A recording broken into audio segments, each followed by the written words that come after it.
내 눈물만 흐르고 모든 것이 멈춘 시간들 이 슬픔 무뎌질 수 있을까 다시 기도할 수 있을까 애통하며 울었네 당신 뜻 뭐냐고 죽게 묻고 울었네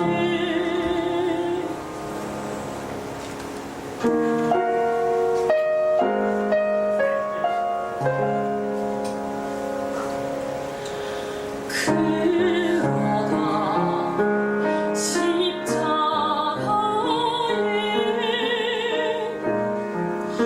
나의 마음 머물렀을 때 또 다른 눈물이 났네 무릎 꿇고 엎드렸네 내 연약함도 부사 다시 세우시는 주를 의지하네 이제 일어나 슬픈 너로 찬양하게 하시네 주여 우리 사는 인생 온전히 이해하지 못하지만 끝까지 십자가 붙들고 걸어가게 하소서 나 자랑할 것을 모든 아픔 이기신 주의 십자가를 바라봅니다.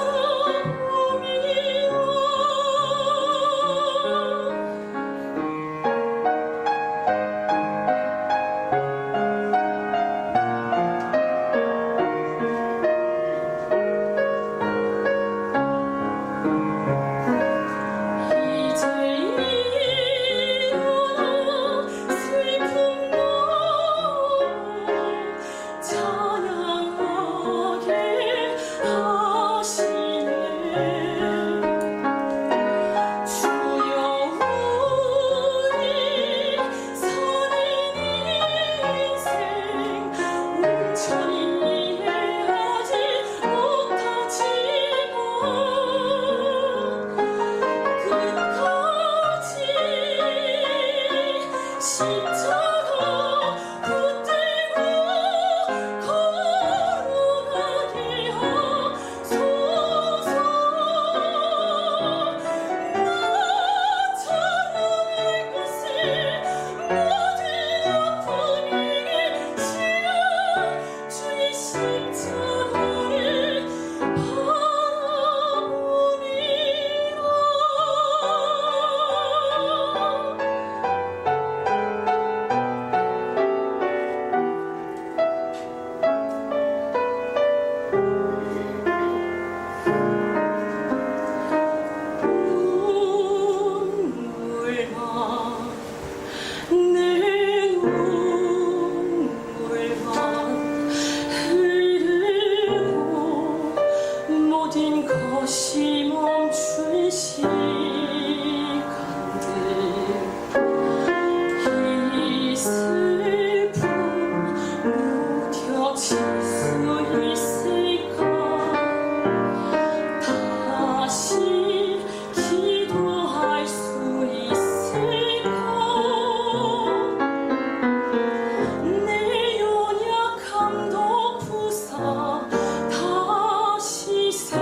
잘 불러주셨습니다.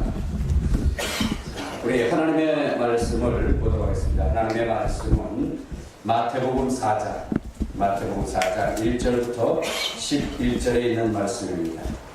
마태복음 4장 1절부터 11절에 있는 말씀, 우리 다 같이 한 목소리로 합독하도록 하겠습니다. 시작. 그때 예수께서 성령에게 이끌려 마귀에게 시험을 받으러 광야로 가사 40일 밤낮으로 금식하시게 주신지라. 시험한 자가 예수께 나와서 이르되 내가 만일 하나님의 아들이거든 명하여 이 돌들로 떡덩이가 되게 하라. 예수께서 대답하여 이르시되 기록되었으되 사람이 떡으로만 살 것이 아니요 하나님의 입으로 나오는 모든 말씀으로 살 것이라 하였느니라 하시니 이에 마귀가 예수를 거룩한 성으로 데려다가 성전 꼭대기에 세우고 이르되 내가 만일 하나님의 아들이었거든 이러느니라. 기록하였을 때 그가 너를 위하여 그의 사자들을 명하시리니 그의 손으로 너를 받들어 다리 불에 부딪히지 않게 하리로다 하였느니라. 예수께서 이르시되 또 기록되었을 때 주여 너의 하나님을 시험하지 말라 하였느니라 하시니 마귀가 또 그를 데리고 지극히 높은 산으로 가서 천하 만국과 그 영광을 보여 이르되 만일 내게 엎드려 경배하면 이 모든 것을 내게 주리라. 이에 예수께서 말씀하시되 사단아 물러가라. 기록되었을 때 주여 너의 하나님께만 경배하고 다만 그를 섬기라 하느니라. 이에 마귀는 예수를 떠나고 천사들이 나와서 수종되리라. 아멘.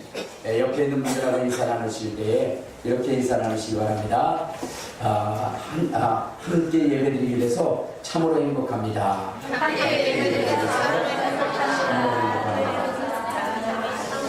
할렐루야.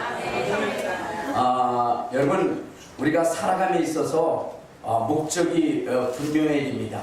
목적이 분명하지 않는 사람은 허랑방탕할 수밖에 없는 것이죠. 신앙생활도 마찬가지입니다.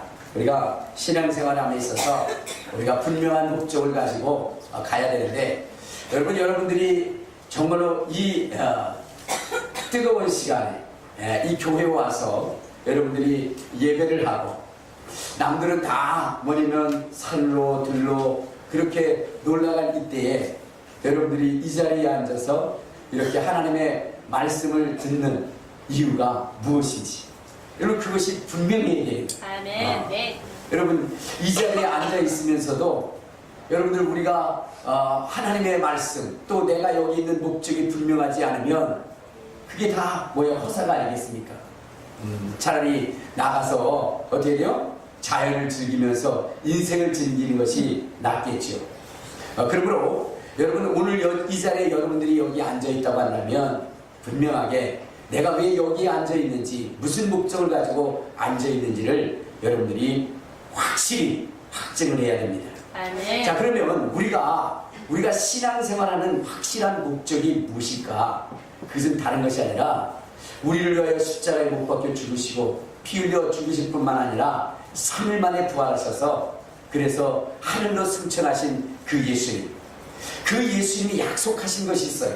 그것이 무엇이냐면 내가 다시 오리라. 아멘. 내가 다시 오리라. 아멘. 우리 주님이 이 세상에 다시 오신다라고 약속하셨기 때문에 오늘 우리의 신앙생활은 다시 오실 그 주님을 뭐냐면 맞이하기 위해서 우리가 신앙생활하는 것입니다. 아멘. 우리가 그 누구보다도 열정적으로 하나님의 말씀을 읽고, 그리고 누구보다도 더 열정적으로 신앙생활하는 이유는 다른 것이 아니라 우리 주님이 다시 이 세상에 오신다고 그랬어요. 그래서 정말로 참되게 신앙생활하는 자들을 각각 불러서 공중으로 끌어올리시겠다라고 주님이 약속하신 것입니다. 아멘. 그래서 우리가 지금 신앙생활 하는 거예요. 신앙생활 하는 거예요. 그런데 여러분 이것이 믿어져야 안 믿어져요? 주님이 다시 이렇게 구름 타고 오신답니다. 그때 우리가 한순간에 호련히 변해서 하늘나라로 확 끌어올려간다는 거예요.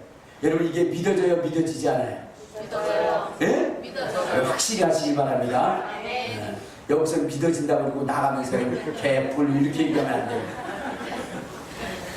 네? 확실하게 여러분들 하셔야 돼요. 믿어져요? 아멘. 네, 근데 사실 여러분들이 믿어진다라고 이야기는 하지만 한편으로는 뭐냐면 정말 그럴까라는 그런 생각이 들 때도 많이 있습니다. 왜요? 사실은 그것은 우리의 상식과 우리의 지혜로, 우리의 지식으로 그것을 인정할 수 있는 그런 것이 아니기 때문입니다. 이 신학교를 다니는 그 신대원 그런 청년이 전도사가 되어가지고 어느 교회에서 이제 주일학교를 담당하고 있는 거예요. 그런데 이 친구가, 이 전도사님이 뭐냐면 동료 친구에게 얘기하는 거예요. 어느 날 갑자기 물어보는 거예요. 야, 왜? 그랬더니 너 예수님이 죽었다가 부활한 거 믿어? 그렇게 물어본 거예요. 그러니까 이 친구를 깜짝 놀란 거예요. 아니, 전도사가 그게 안 믿어진다는 게 말이나 돼? 라고 얘기하는데 아주 심각하게 물어보는 거예요. 정말로 예수님이 죽었다가 3일 만에 살아난 것을 믿느냐? 그러니까 이분이 나는 믿어. 그랬더니 그 친구는 그렇게 얘기한 거예요. 나는 도저히 믿어지지가 않아. 예수님이 죽었다가 3일 만에 부활하셨다는 거, 이거 도저히 나는 믿어지지 않아. 그것이 정말로 미치고 팔딱지고 싶어. 그래서 1년 중에 자기가 가장 어렵고 힘든 그런 날이 있다면 부활절, 이것이 자기에게 있어서 가장 큰 시험의 날이야. 왜? 믿어지지 않는데 그것을 설교를 해야 되니까. 여러분, 다른 날에는 뭐 다른 설교할 수 있어요. 예수님이 십자가에 못 박아 죽으셨다, 역사적 사건이니까 그걸 얘기할 수 있어요. 그런데 부활절에는 뭘 설교를 해야 돼요? 예수님이 죽으셨다가 부활했다는 것을, 그것을 설교해야 되는 거예요. 그런데 자기 자신은 그것이 믿어지지가 않는 것입니다. 믿어지지 않는 것을 설교하려고 하니까 얼마나 힘들겠어요. 얼마나 힘들겠어요. 자, 근데 그 사람이 왜 믿어지지 않는다라고 얘기했어요? 여러분, 그것은 의학적으로 믿어질 수 있는 사건이 아니기 때문에 그렇습니다. 어떻게 처녀의 몸에서 예수가 탄생할 수 있었으며, 어떻게 정말로 물과 피를 다 쏟아서 이제 죽어버린 그 육체가 3일 만에 부활할 수 있겠느냐.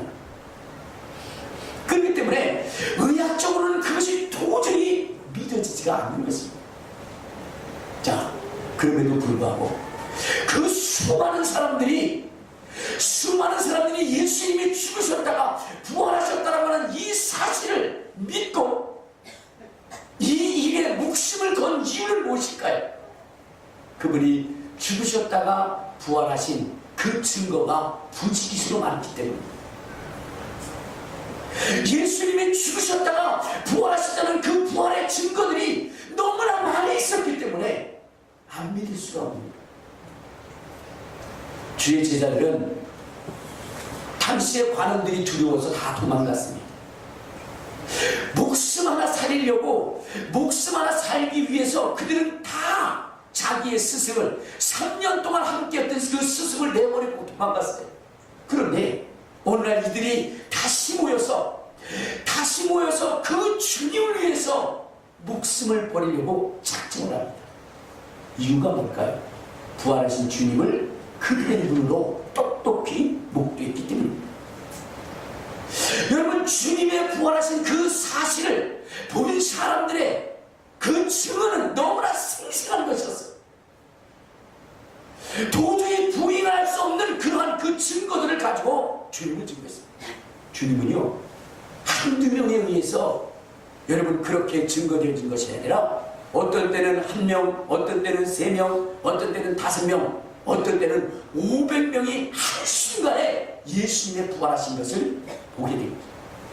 그리고 그것도 하루 이틀 보는 것이 아니라 40일 동안 주님이 부활하신 그 사실들을 목격하게 된 것입니다. 그리고 더 큰 증거는 무엇이냐면, 예수 믿는 사람이라면 아주 그 씨를 말리려 했던 이 사도 바울이라고 하는 사람이 갑자기 그 주님을 위해서 목숨을 내어놓게 돼요. 이것은 주님을 그가 만나지 않으면 결코 일어날 수 없는 그러한 일이었습니다.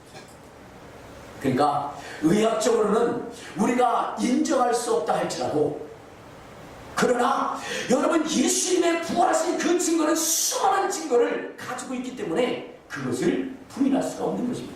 그래서 오늘 우리도 예수님이 죽으셨다 부활하셨다라고 하는 이 사실을 조금도 의심하지 않는 거예요. 그러면 이 불가능한 일이 왜 일어났을까? 그것은 다른 것이 아니라 이 주님이 죽으셨다가 부활하실 것에 대한 그 기록이 성경에 기록되어져 있기 때문입니다. 성경에 기록되어 있어요. 하나님께서 그 아들 예수 그리스도를 이 땅에 보내실 것이고 그는 수없는 고난을 당하시고 십자가에 못 박혀 죽으신 다음에 부활하실 것을 이미 성경이 기록해 놓았기 때문에 여러분 예수님이 죽은 자 가운데서 부활하신 것입니다. 아멘. 우리 한번 고린도전서 15장을 한번 봅시다. 자, 고린도전서 15장에 보면 이런 말씀이 있습니다. 자, 고린도전서 15장 우리 3절부터 한번 봅시다. 자, 시작. 내가 받은 것을 먼저 너에게 전하였으니 이는 성경대로 그리스도께서 우리 죄를 위하여 죽으시고 장사된 바 되셨다가 성경대로 사흘 만에 다시 살아나사 게바에게 보이시고 후에 12제자와 그 후에 500의 형제들에게 일시에 보이셨나니 그 중에 지금까지 대다수는 살아있고 어떤 사람들은 잠들었으며 그 후에 야곱에게 보이셨으며 그 후에 모든 사도에게와 맨 나중에 만삭되지 못하여 난 자 같은 내게도 보이셨느니라 했습니다. 자, 그러니까 예수님께서는 죽은 자 가운데서 부활하신 것을 이미 성경에 기록해 놨다는 겁니다. 성경. 그렇기 때문에 예수님은 성경대로 이 땅에 오셨고 그리고 성경대로 죽으셨고 성경대로 부활하셨다는 것입니다. 아멘. 성경에 보면 천지는 없어질지라도 성경은 반드시 이루어진다는 것입니다. 아멘. 하나님의 말씀은 반드시 이루어진다는 것입니다. 네. 그렇기 때문에 우리의 의학적 상식으로는 도저히 믿겨지지 않고 믿을 수 없지만 그러나 그 일은 일어난 것입니다. 아멘. 그것은 사실인 것입니다. 아멘. 마찬가지로 여러분 우리 주님께서 다시 구름을 타고 이 세상에 오실 것이라고 하는 이 일에 대하여 우리가 확신하고 우리가 절대적으로 신뢰하는 것은 우리 주님이 그렇게 말씀하셨기 때문이고 아멘. 그 약속이 성경에 그렇게 기록되어져 있기 때문입니다. 아멘. 자, 우리 한번 성경을 한번 봅시다. 어디를 보시면 자, 사도행전 1장. 자, 사도행전 1장 9절부터 11절에 보면 이렇게 말씀하고 있습니다. 자, 시작. 이 말씀을 마치시고 그들이 보는 데서 울려져 가시니 구름이 그를 가리어 보이지 않게 하더라. 올라가실 때 제자들이 자세히 하늘을 쳐다보고 있는데 흰옷 입은 두 사람이 그들 옆에 서서 이르되 갈릴리 사람들아 어찌하여 서서 하늘을 쳐다보냐. 너희 가운데 하늘로 올려주신 이 예수는 하늘로 가심을 본 그대로 오시리라 하느니라. 자, 그러니까 예수님이 부활하셔서 승천하셨어요. 그때에 천사가 뭐라고 얘기했느냐. 갈릴리 사람들은 어찌하여 하늘을 쳐다보느냐. 하늘로 올라가신 이 예수는 이대로 다시 올 것이다.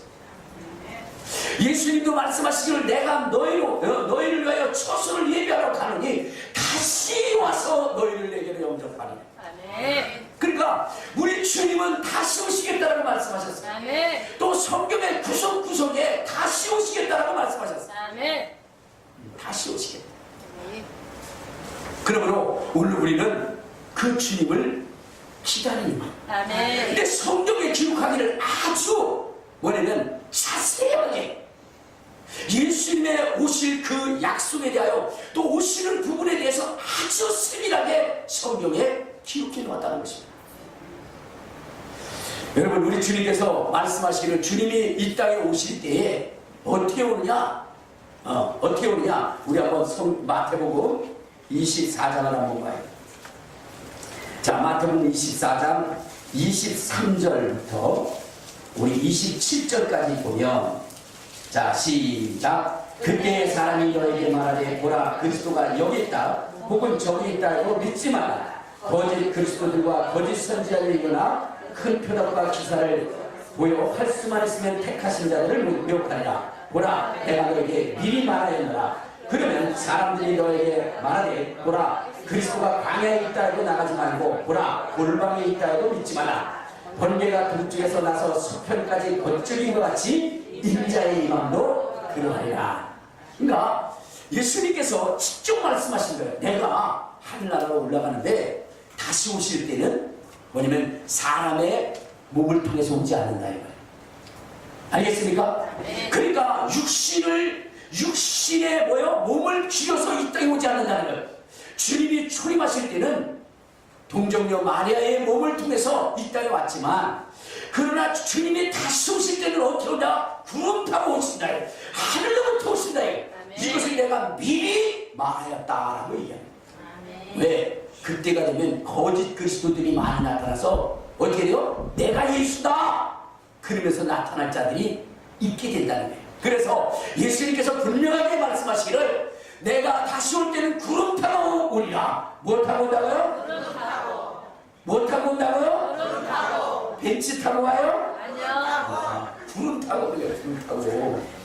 혹시 또 무슨 비행기 타고 오는지, 또 벤츠 타고 오는지, 여러분 그렇게 생각하지 마시고, 분명히 주님은 동에서 서쪽으로 번개가 번쩍이가 같이 주님이 하늘에서부터 오고 있는데, 그때에 구름 타고 온다는 거예요. 그런데 구름 타기 오기 전에 먼저 징조가 있다는 거예요. 29절에 보면 이런 말씀이 있어요. 29절. 자, 시작. 그날 환란에 즉시 해가 어두워지며 달이 빛을 내지 않으며 별들이 하늘에서 떨어지며 하늘의 권능들이 흔들리리라. 그때 인자의 징조가 하늘에서 보이겠고, 그때 땅의 모든 족속들이 통곡하며 그들이 인자가 구름을 타고 능력과 큰 영광으로 오는 것을 보리라. 할렐루야. 그러니까 주님이 오실 때 하늘에 징조가 생긴다는 거예요. 네, 해가 빛을 내지 않는 거예요. 달이 피같이 붉어지는 거예요. 그리고 별들도 막 떨어져요. 그러면서 하늘로부터 천사랑의 나팔 소리가 나는 거예요. 천사랑의 그 호령과 나팔 소리가 나면서 우리 예수님이 출현하게 되는 거예요. 알겠습니까? 그러니까 여러분 이대로 안 오면 전부 다 뭐예요? 뻥이에요. 그러니까 누가 와서 내가 예수다 그러면 물어보세요. 해가 검어졌습니까? 달이 빛을 내지 않았습니까? 별들이 떨어졌나요? 구름 타고 오셨나요? 천사장의 나팔 소리가 들렸나요? 여러분 전 세계적으로 이러한 일들이 보여지게 될 것입니다. 알겠습니까? 여러분 한번 생각해 보세요. 이 성경은요 참 대단해요. 근데 그때 있을 당시에는 이게 어떻게 가능할까라고 생각을 했을 거예요. 그렇죠? 여러분 보세요. 이쪽 지구에서 있는 일을 이쪽에서 알 수 있을까요? 모르겠죠? 그러니까 그때 얘기하면 이것은 상징이 아닐까라고 얘기했을 거예요.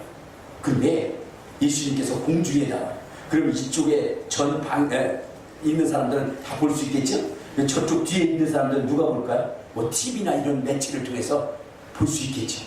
스마트폰이나 이런 것들을 통해서 볼 수 있지 않겠습니까? 그러니까 과거에는 이것이 불가능하다고 생각했는데 세월이 지나다 보니까 이게 가능할 수 있는 그런 부분이 된 거예요.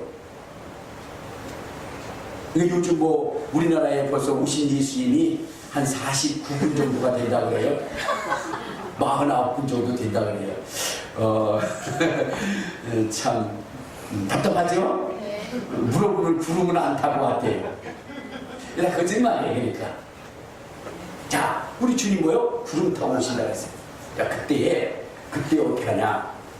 31절에 보면 이런 얘기 있어요. 31절 시작. 그가 큰 나팔 소리와 함께 천사들을 보내니 그들이 그의 택하신 자들을 하늘 이 끝에서 저 끝까지 사방에서 오는다. 이게 뭐냐면 천사가 내려와서 주님은 저 공중에 임하시는데 그때 뭐냐면 천사가 임해서 활동을 한다는 거예요. 어떤 활동을 하냐? 전 세계에 돌아다니면서 예수를 잘 믿고 이 주님의 공중 재림을 사모하는 자들을 모은다는 거예요. 그래가지고 한순간으로 확 어디로 끌어올려요? 하늘나라로 끌어올려요. 저 주님이 계신 거죠. 어디 한번 봅시다. 자 어디를 보시냐면 데살로니가 전서 4장에 보면 그런 말씀이 있어요. 4장 16절 17절. 자, 시작. 주께서 호령과 천사장의 소리와 하나님의 나팔 소리로 친히 하늘로부터 강림하시니 그리스도 안에서 죽은 자들이 먼저 일어나고 그 후에 살아나는 자들도 그들과 함께 구름 속으로 끌어올려 공중에서 주를 영접하게 하시니 그리하여 우리가 항상 주와 함께 있으리라. 그러니까 어떻게 됐어요? 이 천사들이 내려와가지고 그래가지고 뭐요? 주님의 재림을 사모하는 자들을 한순간에 끌어가지고 공중으로 끌어올린다는 거예요. 아주 구체적으로 기록하고 있습니다. 자, 그럼 끌어올려서 뭐 하려고? 우리 한번, 자, 요한계시록 19장에 보면 이렇게 나와요. 요한복음 19장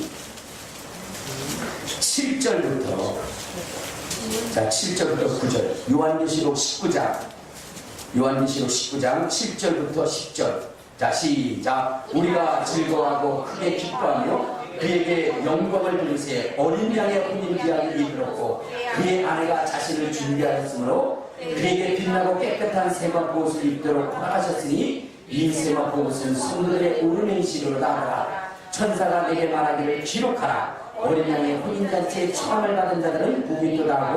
또 내게 말하되 이것은 하나님의 참되신 말씀이라 하시고. 그러니까 어떻게 돼요? 싹 끌어올려가지고 저 공중에서 어린 양의 혼인잔치를 하는 거예요.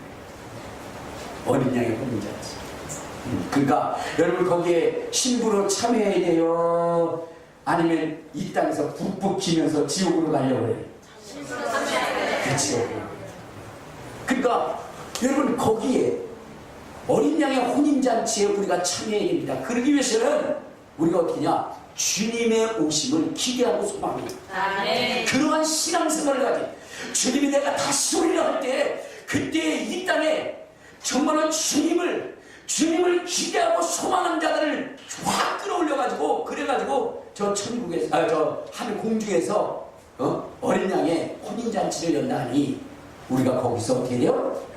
그 잔치에 참여하기 위해서 우리는 그날을 기대하고 소망해야 됩니다. 아멘. 그날을 바라봐야 됩니다. 아멘. 주님을 말씀하시기를 이렇게 말씀하셨어요. 자, 마태복음 16장. 자, 마태복음 16장 27절에 보면 이런 말씀이 있어요. 마태복음 16장 27절 시작. 인자가 아버지의 영광으로 그 천사들과 함께 오니 그때 각 사람이 행한 대로 갚으리라. 주님이 오셔서 행한 대로 갚아준다는 거예요. 그러니까 이 땅에 살면서 주님이 다시 오실 것에 대한 소망을 가지고 하나님의 말씀을 지켜 하나님의 살아가는 인생들을 천사들을 보내서 그들을 긁어 모아가지고 공중으로 끌려 올라가 어린 양의 혼인잔치에 참여하게 하십니다. 그러니까 여러분 오늘 우리가 그날을 소망해야 되는 것입니다. 그날을 기대해야 되는 것입니다. 제가 여러분들에게 분명하게 말씀드리지만 예수님은 천사장의 호령과 함께 구름 타고 이 세상에 공중에 강림하실 것입니다. 아멘. 그때 정말로 하나님의 원하는 자들, 정말로 예수 그리스도에 준하는 자들을 끌어올려서 혼인잔치에 영광스러운 일에 참여하도록 할 것입니다. 아멘. 그러므로 오늘 우리의 신앙의 목적은 뭐냐? 다시 오실 주님 그날을 기대하면서 신앙생활을 해야 돼요. 하루 한 날을 그렇게 살아가야만 되는 것입니다. 아멘. 자, 그러면 이 혼인잔치에 참여하기 위해서는 우리는 어떻게 해야 되나요? 어떻게 해야 돼요? 여러분 사단을 이겨야 돼요. 아멘. 사단의 권세를 이겨야 되는 것입니다. 아멘. 그래야만 어떻게 돼요? 우리가 주님이 부르실 그때에 올라갈 수 있어요. 아멘. 사단을 이겨야 돼요. 여러분 요한계시록에 보면 뭐라고 하냐면 이기는 자에게는 말씀하신 것처럼 여러분 우리가 이겨야 되는데 누구를 이겨야 되느냐? 사단의 권세를 이겨야 되는 거예요. 아멘. 이 사단의 권세에 져서 패배하게 되면 어떻게 돼요? 여러분 에덴 동산에서 아담과 하와가 여러분 사단의 그러한 그 계략에 넘어가서 패배를 했어요. 그랬더니 그는 에덴 동산에서 쫓김을 받았고 그리고 어떻게 돼요? 죽음이라고 하는 그러한 형벌을 받게 된 것입니다. 여러분 정말로 마지막 시대에 우리가 승리해야 됩니다. 신앙의 승리를 해야 됩니다. 그래야 어떻게 돼요? 우리가 공중으로 올라갈 수가 있는 것입니다. 아멘. 자, 그러면 누구를 이겨야 된다고요? 사단. 사단을 이겨야 돼, 사단. 응? 여러분 사탄을 이기지 못하면 어떻게 돼요? 사단이 나는 겁니다.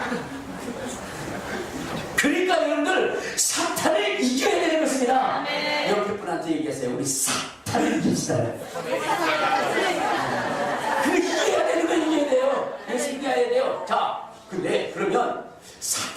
되면 어떻게 되느냐 이거죠. 사탄. 이 사탄의 계략이 뭔지를 알아야 될 거 아니에요? 그 계략을 알아야 돼요. 근데 오늘 그 계략이 오늘 본문에 나와 있는 거죠.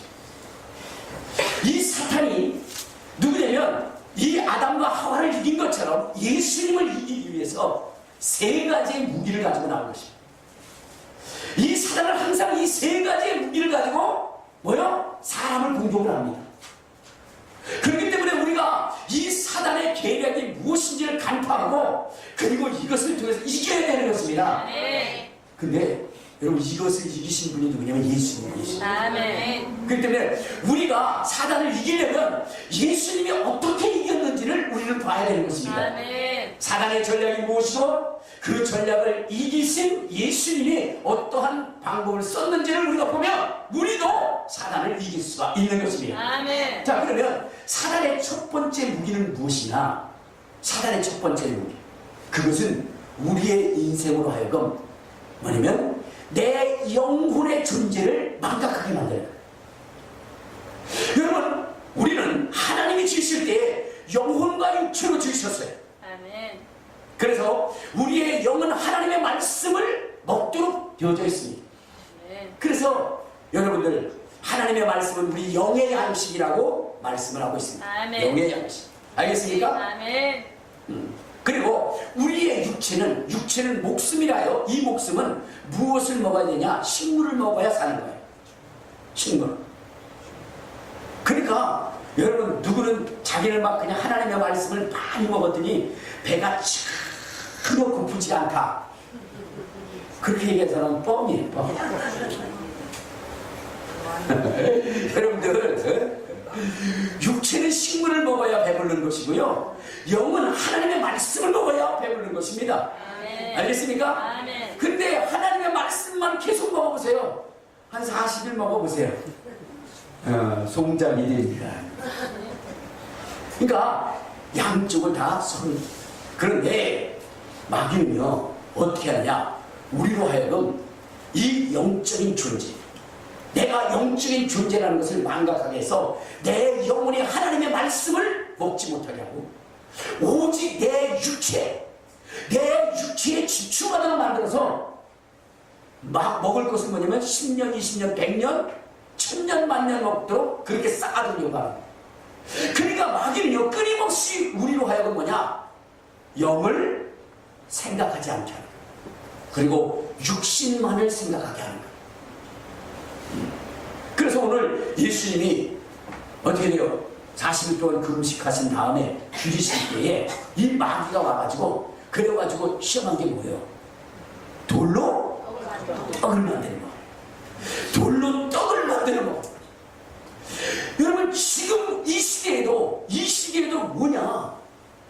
여러분, 우리에게 가장 중요한 것이 떡이라고 생각하면서 오직 떡에 집중하게 만드는 사람들이 있어요. 여러분, 교회 와서도 뭐냐? 영적인 하나님의 말씀을 증거하기를 원하는 것이 아니라 뭐에 대한 기대가 있어요? 떡에 대한 기대가 있어요. 떡에 대한. 그래가지고 예수 믿으면 사업이 흥통하고, 예수 믿으면 뭐야? 부자가 되고, 이런 것에 대한 소망을 가지고 오는 사람들이 있어요. 근데 성경에 예수님이 뭐라고 했어요? 그렇게 말하는 이 마귀를 하여 예수님이 뭐라고 얘기했느냐? 사람이 떡으로만 살 것이 아니라 하나님의 입으로 나오는 말씀으로 살 것이다. 그렇게 말씀하세요. 뭐라고요? 하나님의 말씀을 살아라. 하나님의 말씀으로 살아야 된다 이 말. 아멘. 그런데 자꾸만 교회를 뭐와 연결시키려고 해요? 떡과 연결시키려고 해요. 근데 전도하라 그러면 또 전도하면 그렇게 얘기해요. 교회 가면 떡이 나오냐 밥이 나오냐. 우리 교회는 죽어요. 그러니까 무슨 얘기면 떡에 대한 일, 떡으로 연결시키려고 해요. 교회는요 떡을 얘기하는 것이 아닙니다. 무엇을 얘기하냐? 내 영혼의 양식, 생명인 하나님의 말씀을 해요. 그러므로 오늘 우리는 하나님의 말씀에 집중을 해야 되는 겁니다. 아멘. 알겠습니까? 아멘. 그래서 교회 와서 목사님한테 물을 때도 목사님으로부터 목사님의 입에 대해서 여러분들 듣고자 하는 말씀이 뭐여야 되냐? 하나님의 말씀이 되어야 되는 거예요. 아멘. 하나님의 말씀이 어떤지를 물어봐야 되는 것이고요. 아멘. 그래야 되는데 와가지고 목사님 어떻게 하면 장사가 잘 되나요? 사업을 어떻게 해야 되죠? 그거는요 목사한테 물어볼 일이 아니에요. 목사에게는 하나님의 말씀만 물어봅니다. 아멘. 알겠습니까? 아멘. 그리고 목사의 입에서는 항상 하나님의 말씀만을 증거해야 되는 거예요. 아멘. 그래서 그 영혼이 살 수 있도록 만들어줘야 되는 겁니다. 아멘. 그러므로 여러분 우리는 교회에 와서 마귀를 이기기 위해서 어떻게 되냐? 하나님의 말씀에 집중을 해야 돼요. 아멘. 근데 하나님의 말씀 전혀 집중하지 않아. 다른 데만 관심 있어. 다른 데만. 오늘 점심에 뭐래? 그런 거에만 관심. 와가지고 아우 그 머리 어디서 했어? 화장이 잘 안 먹나 봐. 홍삼 먹어. 그래 가면서요. 다른 것에 관심 있어. 다른 것에.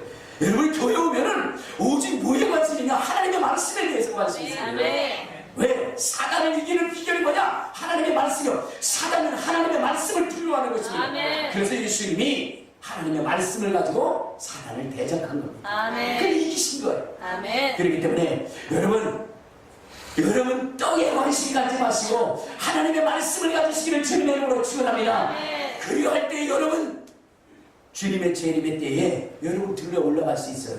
아멘. 말씀에 관심을 가지시기 바랍니다. 아멘. 날마다 하나님의 말씀을 읽으시기 바랍니다. 아멘. 그 말씀을 여러분의 생명으로 영시기를 주님의 이름으로 축원합니다. 아멘. 주님은 말씀하시기를 사람이 떡으로만 살 것이 아니요 하나님의 입으로 나오는 말씀으로 살 것이라고 말씀을 하시면서 살리는 것은 영의 육은 무익하다라고 했어요. 아멘. 여러분 마귀가 주는 그러한 그 육신의 양식은요 100년밖에 안 갑니다.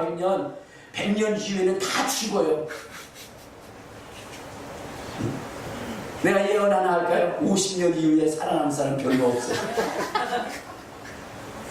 다 죽게 돼 있어요. 죽게 돼 있어요. 아무리 식미원을 잘 먹는다 할지라도 여러분 다 죽게 돼 있어요. 그런데 마귀는 속이고 있는 거예요. 내가 영원히 살 것처럼. 여러분 세상에 그런 떡을 준비하면 영원히 살 것처럼 착각하게 만드는 거예요. 착각하게 만드는 거예요. 근데 어느 날 정말로 뭐요? 도적같이 불청객처럼 그렇게 자기의 죽음이 찾아오는데 그때 통곡하는 것이죠. 내가 쏘았다.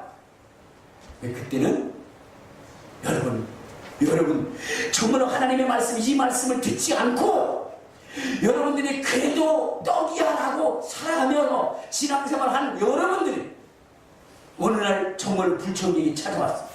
그때 후회하면서 내가 잘못했구나 라고 후회할 그때에 여러분들에게 정말로 불러줄 그 가수가 있어요. 때는 늦으리 그때 때가 늦는다고 문준환 씨가 이미 얘기한 거예요. 여러분들을 위해서. 근데도 그냥 그대로 그냥 가. 그 소리 듣고 싶습니다. 여러분 그때가 됐을 때 여러분들의 정말로 육신이 분리되어서 영이 정말로 떠날 때 그때 여러분들은 어떤 노래를 불러요?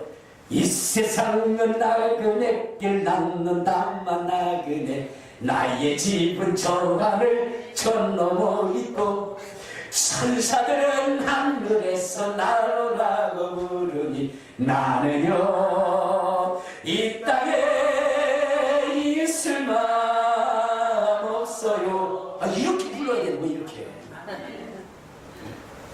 근데 그때도 그냥 문준환 씨가 와가지고 때는 늦었다고 그렇게 이야기해. 그러한 소리를 듣지 않기를 주님의 이름으로 축원합니다. 네. 자, 두 번째는 어떻게 되냐? 여러분 우리 교만하지 말아야 돼. 아멘. 응? 교만하면 안 되는 거예요. 성경에 보면 교만은 패망의 선봉이라고 말씀하셨어요. 아멘. 우리가요 세상을 살아가다 보면 조그만 성공을 할 수 있게 되죠. 그 성공을 하게 되면 사람들이 어떻게 돼요? 교만해져요. 사업이라도 잘 돼봐요. 교만해져요. 돈이라도 좀 생겨봐야 교만해져요. 배리는 게 없어요. 응? 배리는 게 없어요. 뭐만 배요? 돈밖에 안 돼요. 옛날에 백주 대낮에 도둑놈이 시장 통해서 돈자루가 있는 것을 들고 튄 거예요. 아니 그 많은 사람들 앞에서 그 돈자루를 들고 튀는 거야. 그래서 쫓아가서 잡았어요. 잡아가지고 아 이놈아 백주 대낮에 어떻게 남의 돈을 이렇게 갖고 튈 수가 있느냐, 사람들이 안 보이냐 그랬더니 그 도둑이 하는 얘기가 사람은 보이지 않고 돈만 보여서 갖고 튀었다.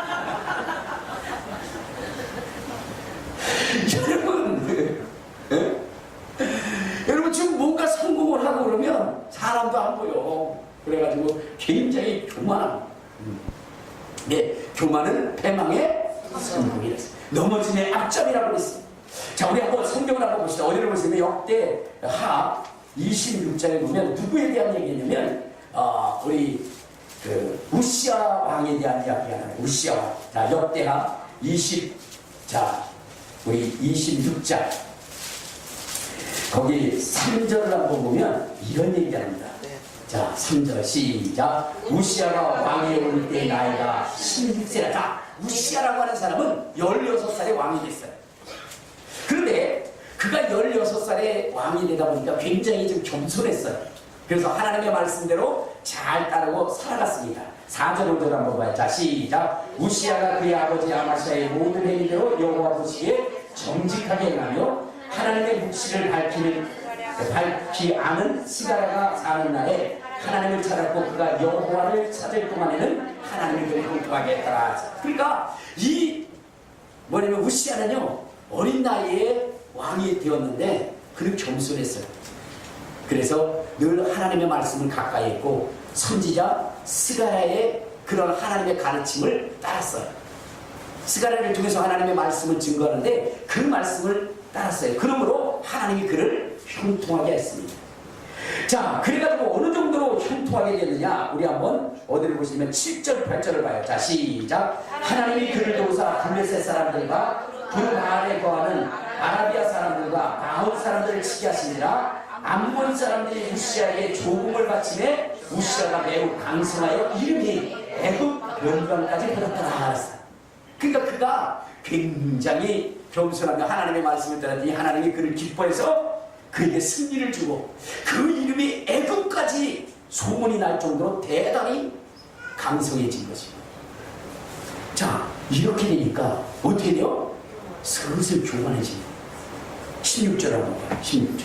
자, 시작. 그가 강성하여지매 그의 마음이 교만하여 악을 행하여 그의 하나님 여호와께 범죄하여 곧 여호와의 성전에 들어가서 향단에 분향하려 하는지라. 자, 여기 보니까 뭐냐면 그가 어떻게 됐다고요? 교만해집니다. 여러분 잘 들으시기 바랍니다. 우시아라고 하는 사람이 어렸을 때 왕이 됐어요. 겸손하게 하나님의 말씀을 잘 지켰습니다. 누구의 말을 잘 따르냐? 스가랴가 가르치는 하나님의 말씀을 잘 따랐어요. 그래서 그가 소문이 났는데 이후에 이가 어떻게 됐죠? 교만해졌어요. 교만해졌어요. 그래서 어떻게 되느냐? 월권을 하게 됩니다. 월권. 자, 우리 16절 가요. 자, 시작. 우시아 왕 곁에 19절, 18절 시작. 우시아 왕 곁에 서서 그에게 이르되 우시아여 여호와께서 분향한 일은 왕이 할 바가 아니오 오직 분향하기 위하여 분별함을 받은 아론의 자손 제사장들이 할 바니 성소에서 나가서서 왕이 범죄하였으니 하나님 여호와께서 영광을 얻지 못하리라. 그러니까 무슨 얘기냐면 이 우시아라고 하는 사람이 왕이 되어서 번성하니까 이제는 무엇까지도 범하려고 해요? 제사장이 하는, 제사장만이 주관하는 이 하나님의 일을 침범하려고 해요. 왕으로서 세운 겁니다. 우시아는. 그렇죠? 그런데 뭐까지? 제사장까지 하려고 해요. 자기 월권을 하는 것입니다. 지금. 그럴 때 여러분 하나님이 어떻게 하셨냐? 9절부터 봐요. 자, 시작. 우시아가 손으로 향료를 잡고 분향을 하다가 알을 내니 그가 제사장이 알을 낼 때에 여호와의 전안 향단 곁 제사장들 앞에서 그의 이마에 나병이 있습니다. 자, 지금 무슨 얘기냐면 월권을 하니까 제사장이 얘기하는 거예요. 그거는 왕의 권한이 아니고 내 권한이다 이 말이에요. 그러니까 이 우시아가 화를 내는 거예요. 아, 내가 왕인데 하나님이 나를 사랑했어요. 애국간에 내 이름이 이렇게 높아지겠는데, 그런데 내가 지금 제사장으로 역할을 하게 되었으니 네가 뭐냐고 하면서 무시를 하게 됩니다. 이때 하나님이 그에게 나병이 생깁니다. 문둥병이 생깁니다. 여러분, 이 문둥병은 저주의 병입니다. 자, 그래서 20절에 보면, 20절 21절을 보면 다시 시작. 대제사장 아사랴와 모든 제사장이 왕의 이마에 나병이 생겼음을 보고 성전에서 급히 쫓아내고 여호와 앞에서 70승으로 왕도 속히 나가니라. 우시야 왕이 죽는 날까지 나병 환자가 되었고, 나병 환자가 되며 여호와의 전에서 끊어져 별궁에 살았으므로 그의 아들 유다는 왕국을 관리하며 백성을 다스렸다. 여러분, 교만하지 말아요. 아멘. 월권하지 말아야 된다는 거예요. 여러분, 그렇게 잘 나가던 네가 어떻게 된 거야? 이제 완전히 하나님의 저주를 받아서 나병 환자가 돼가지고 이제 나올 수도 없는 존재가 된 거예요. 자, 교만이 이처럼 무서운 것입니다. 교만이 이처럼 무서워요. 자, 또 한 사람이 있어요. 누구냐면, 자, 우리 역대하 32장에 보면 누구에 대한 이야기냐? 히스기야에 대한 이야기가 나와요. 역대하 32장에 보면 히스기야가 나옵니다. 자, 여러분, 이 히스기야가 왕이 되었을 때 하나님을 잘 섬겼어요. 자, 그런데 어느 날 아수르 왕 사네립이라고 하는 사람이 납사게라고 하는 사람을 대동해서, 그래서 이 유다, 남유다를 침공하게 돼요. 히스기야 왕이 다스리는 남유다를 침공하러 옵니다. 이때 이 히스기야는 하나님 앞에 전적으로 매달려요.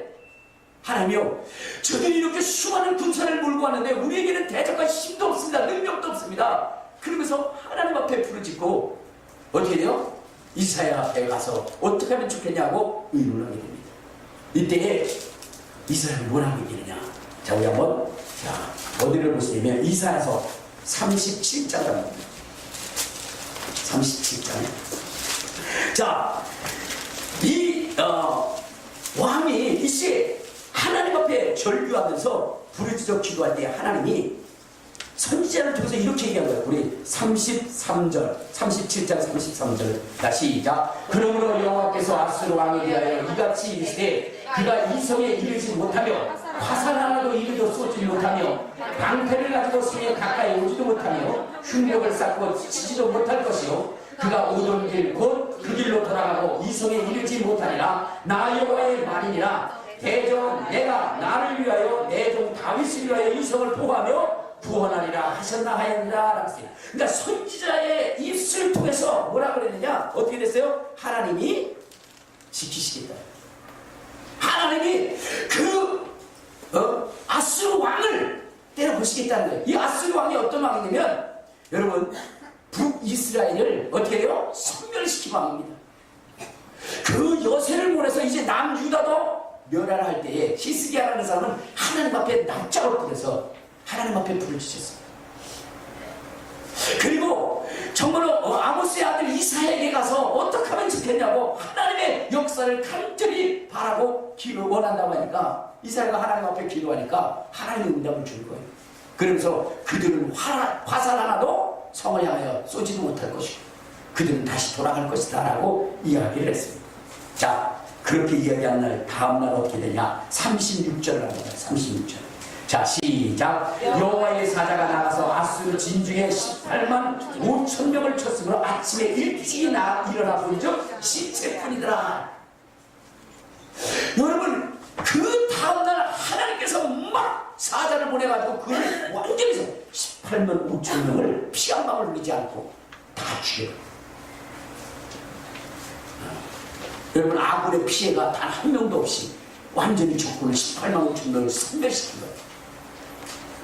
그러므로 인해서 그들은 돌아갔고 결국 이 사내립은 어떻게 돼요? 암살을 당하게 돼요. 자, 여러분, 히스기야는 이것을 보면서 하나님의 역사를 본 거예요. 그리고 하나님이 자기와 함께한 것을 본 거예요. 뿐만 아니라 그가 병들었을 때 그가 하나님 앞에 부르짖으니까 하나님이 응답을 해주신 겁니다. 그러다 보니까 여러분, 이 히스기야가 어떻게 됐을까요? 서서히 교만함이 올라오고 우리 한번 다시 역계. 자, 역대하 우리 32장을 32장 24절부터 자 시작. 그때 히스기야가 병들어 죽게 되었으므로 여호와께서 기도하며 여호와께서 그에게 대답하시고 또 이적을 보이셨으나 히스기야가 마음이 교만하여 그 받은 은혜를 보답치 아니하므로 진노가 그와 유다와 예루살렘에 내리게. 교만하니까 아무리 사랑하는 자라 할지라도 즉시 하나님이 진노하시게 되어져 있는 거지. 여러분, 우리 신앙생활에 있어서 우리가 하지 말아야 되는 것이 뭐예요? 근데 이 히스기야가 그걸 알고 즉시 회개했죠. 20, 자 우리 6절 자 시작. 히스기야의 마음의 교만함을 뉘우치고 예루살렘 주민도 그와 같이 하였으므로 여호와의 진노가 히스기야의 생전에는 그들에게 내리지 않았다. 즉시 얘기하니까 그 진노가 임하잖아요. 여러분, 우리 어떻게 되죠? 교만하시면 안 됩니다. 교만하다는 건 뭘까요? 교만하다는 그건 하나님의 말씀을 시험하는 것. 하나님의 약속한 말씀이 정말 그럴까? 라고 하면서 시험하는 것. 여러분, 에덴 동산에서 하나님께서 이것을 먹는 날에는 정령 죽으리라고 했어요. 근데 마귀가 와서 죽지 아니하느냐. 그 이야기를 듣고 누가 시험했어요? 하와가 시험했어요. 여러분, 오늘 본문에 보면 그렇게 얘기했잖아요. 네가 성전 꼭대기에서 튀어내리면 하나님이 너를 붙들 것이다. 하나님 시험해봐라. 이렇게 얘기했어요. 예수님은 어떻게 했어요? 하나님을 시험하지 마라. 여러분, 하나님의 말씀은 우리가 시험해서 믿는 게 아니에요. 하나님이 성경에 기록하셨으면 그대로 믿는 거예요. 하나님이 말씀하신 말씀은 절대적으로 이루어지는 것이니 내가 그것을 시험해보겠다. 그건 안 된다는 거예요. 하나님은 그 상황이 되면 그 말씀대로 역사하는 것입니다. 아멘. 여러분, 때가 이르면 하나님이 역사하시는 거예요. 그러니까 오늘 우리는 하나님의 말씀이 정말 그럴까라고 시험하는 것이 아니라 그 말씀은 확실히 이루어지는 것이라고 믿는 것입니다. 아멘. 주님이 다시 오시겠다고 약속하는 것은 내가 시험할 거리가 아니라 반드시 그때가 되면 우리 주님은 다시 오신다. 구름 타고 다시 오신다. 천사들의 나팔주와 함께 다시 오신다. 그러므로 내가 그것을 시험할 것이 아니라 그날을 대비하며 신앙생활을 해야 된다는 것입니다. 절대로 하나님의 말씀을 시험하지 않는 여러분 되시기를 주님의 이름으로 축원합니다. 마지막으로 뭐냐? 여러분, 우리가 가야 할 곳은 저 천국이죠. 그러므로 이 땅에 뭐냐면 소망을 유지해 말아야 되는 거예요. 이 땅에 아무리 큰 것으로 나를 유혹한다 할지라도 우리는 어떻게 돼요? 이 세상에 기대를 갖지 말아요. 지금 마귀가 예수님을 데리고 와서 높은 산에 데리고 와서 뭐 한다는 거예요? 천하만국을 보여주면서 내게 경배하면 이 모든 것을 다 너에게 주리라. 그렇게 얘기했어요. 여러분, 이 세상의 모든 것을 다 준다 할지라도 여러분, 결코 우리는 어떻게 돼요? 세상의 것을 사랑하지 말아야 되는 거예요. 거기에 속지 말아야 되는 것입니다. 오직 하나님만 바라보고 하나님께만 경배하는 삶을 살아야 되는 것입니다. 지금 아무리 뭐냐면 바깥이 시원하고 푸른 바다가 서핑하기에 좋고 그 다음에 그 뭐라 그래요? 그 배 타고 다니는 거 보트 타기에 좋고 세상에 아무리 여러분들을 불러도 괜히 세상이 부른다, 자연이 부른다, 푸르름이 부른다. 그래가지고 그렇게 부를 때 왜 불러? 그러면서 가지 마라.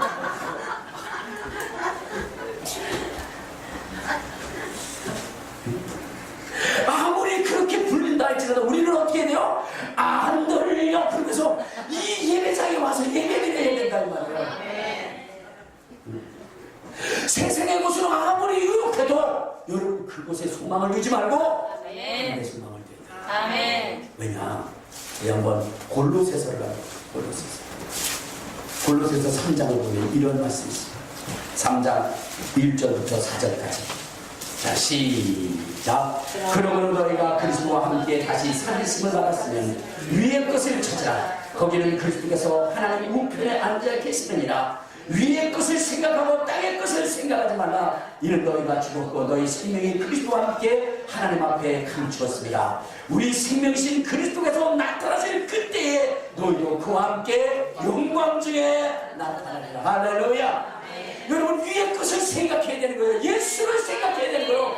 믿음의 주에 온전케 하신 이 예수를 생각해야 되는 것입니다. 예수를 깊이 여러분들이 품으셔야 되는 것입니다.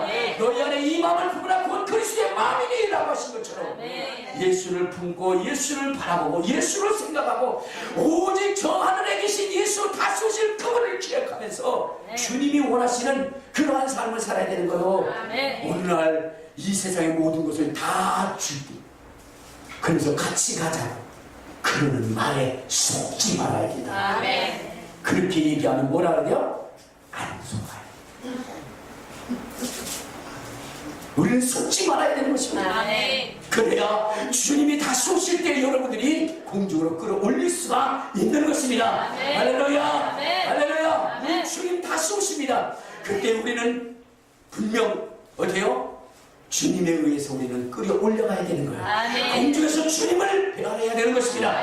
그러기 위해서는 우리가 사단을 이겨야 돼요. 사단을 이기려면 이 세 가지 하나님의 말씀에 집중해야 되고 하나님의 말씀을 시험하지 않고 오직 하나님만을 섬기며 위의 것을 바라볼 때 우리 주님 다시 오실 때 여러분들 천사장의 나팔수와 함께 여러분들은 호련히 빨리 올라갈 것입니다.